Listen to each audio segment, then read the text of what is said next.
guys, welcome back to another video today. I hope you guys are all having a great day. I hope you enjoyed that little montage there. So right now, I'm pretty much going to go over all the parts in the PC and why they were picked. However, this isn't a high-end desktop, so don't expect any of the parts to be great. But because this is for my grandma, and I'll get to that in a minute, her daily email reading will be a lot faster. So before we get into the video, you're probably thinking, if you've watched my channel for a while, haven't you made this video already?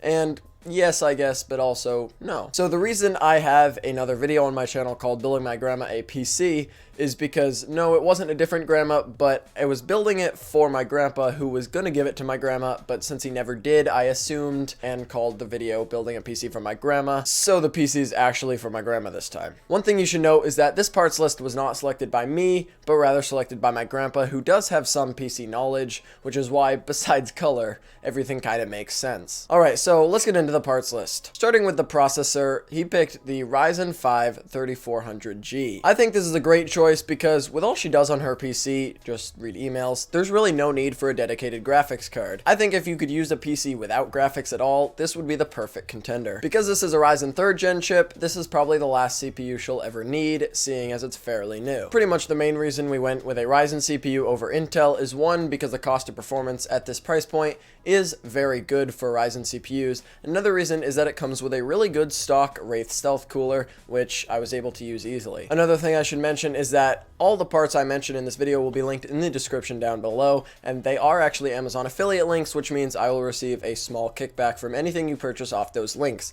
Because I'm a small creator, anything helps. Alright, moving on to the motherboard. For this, we probably honestly could have picked any motherboard, even like a cheap little $50 motherboard, maybe like something a little less gamery, since we don't need all the cool features like NVMe Gen 4, cooled heat sinks, or even overclocking support. But again, since it doesn't really matter, my grandpa just went with an X570 board, specifically the X570 Gaming Plus. Now typically B450 is going to be a little better at this price point in terms of price to performance, but again, since my grandma only reads emails, it really doesn't matter. For the RAM, it's really nothing special. It's a 16GB kit of Ballistix Sport DDR4 memory. Unfortunately, I'm not sure if this is 3000 MHz or 3200 MHz, but both are fine for reading email. The only thing that's not great about this RAM is the color. Good thing the PC will be under the desk. For storage, there's only one 1TB 2.5-inch drive. Now, 1TB may not seem like much, but again, my grandma is only going to be reading emails, so there's really no need for anything more than that. She also added an Asus DVD drive. To power all these, she went with an EVGA 500 Watt BQ, which is actually the same one I'm using in my build. Good choice. For the case, my grandpa chose the same one he has. It's the Fractal Design Focus G.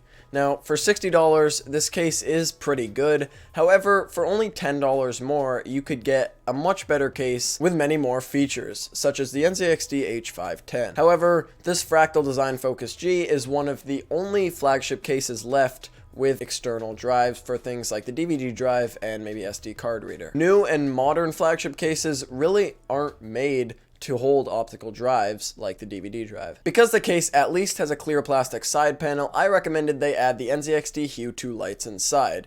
And the end result of the build looks pretty good. It probably looked better than my grandpa's at first, watch the makeover video up here, but the cable management still wasn't great. I just wish the Fractal Focus G came with a PSU shroud. I think it would really add to the case's aesthetic, and I think it would make the builds in it look a lot nicer. There's also almost no room in the back, which would have made this super helpful to hide cables. Alright guys, that is going to wrap it up for the video. I hope you guys enjoyed. Let me know what you guys thought of the PC down in the comments below. Maybe you liked it, maybe you didn't. If you guys did enjoy the build or the video, a sub and a like would be massively appreciated. And you guys did manage to get my subscriber percentage up a little bit, so thanks for that, but I think we can get it a little higher. Let's try and go up to 15% by next video. And again, I'm not sure why 77 people have post notifications on but not YouTube notifications.